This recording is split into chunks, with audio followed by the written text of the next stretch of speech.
क्या 2026 में हमें रिसेशन देखने को भी मिल सकता है? हाँ, ऐसा हो सकता है। यूएस में वो आपको दिख सकता है, बट मेन ये है कि लोग बोलेंगे अब मैं सुनूंगा किसी की नहीं, मैं अपना ही सुनूंगा अभी। तो उस वजह से जो ले ऑफ्स होंगे, तो बेसिकली हो क्या रहा है ना, एक पिरामिड स्ट्रक्चर जैसा बनता जा रहा है कि टॉप के जो लोग हैं वो सब कुछ ले जाएंगे। तो अगर आप अच्छा परफॉर्मर नहीं हो तो शायद कुछ ना मिले आपको। तो इसीलिए या तो आप अपना कुछ कोई एक काम करिए, और वैसे आप सेफ रहेंगे। और स्पेशली अगर आपके पास एक ही जॉब है, और अगर जैसे आपका 30-35 ऐसा एज है, आपके रिस्पॉन्सिबिलिटीज़ है, शादी हो गई, आपके बच्चे हो गए, तो आप थोड़ा डेंजर जोन में, ये मैं बता देता हूँ। क्योंकि फिर एक तो दो रीज़न है, एक तो जेनेरिक ये हो रहा है, फिर ऊपर ये भी हो रहा है कि कंपनीज अभी जो युवा है उनको ज़्यादा हायर करेंगी फॉर, मतलब उसका 1/5 ऑफ द सैलरी।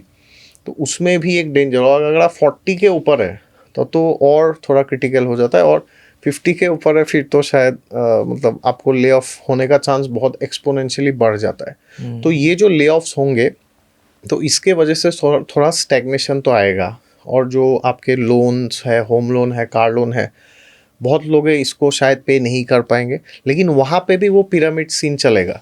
जैसे आपको दिखेगा अभी 2026 में कि जो आम जनता है, जैसा ये भी मैंने एक प्रेडिक्शन दिया है इसी साल, 2028 2029 के बाद इंडिया में, भारत में जो रियल इस्टेट है हमारा, ये आम आदमी के पहुंच से बाहर हो जाएगा। हाँ, मैंने आपका पोस्ट देखा था जिसमें आपने बोला है कि 2028 के बाद एक मिडिल क्लास आदमी के लिए प्रॉपर्टी खरीदना असंभव हो जाए। हाँ, ऑलमोस्ट इम्पॉसिबल। जो टीयर 1 टीयर 2 में भी शायद, तो टीयर 3 या 4 में या टाउन विलेज में शायद आपको मिल जाए।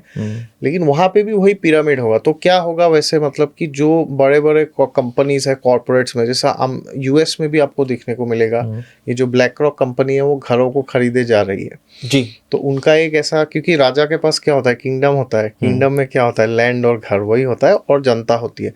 तो जनता मतलब फैन फॉलोइंग बढ़ाना चाहेंगे, लैंड मतलब कि वो बड़े कंपनीज जो है वो लैंड का ओनरशिप लेना चाहेंगे। जैसा बिल गेट्स भी है, वो फार्म लैंड खरीदे जा रहे हैं। जी। तो आपको दिखेगा इंडिया में जो बड़े बड़े कॉर्पोरेट्स है वो लैंड खरीदेंगे, क्योंकि राजा के पास लैंड होता है। जो लड़ाई होता था किसका होता था, लैंड।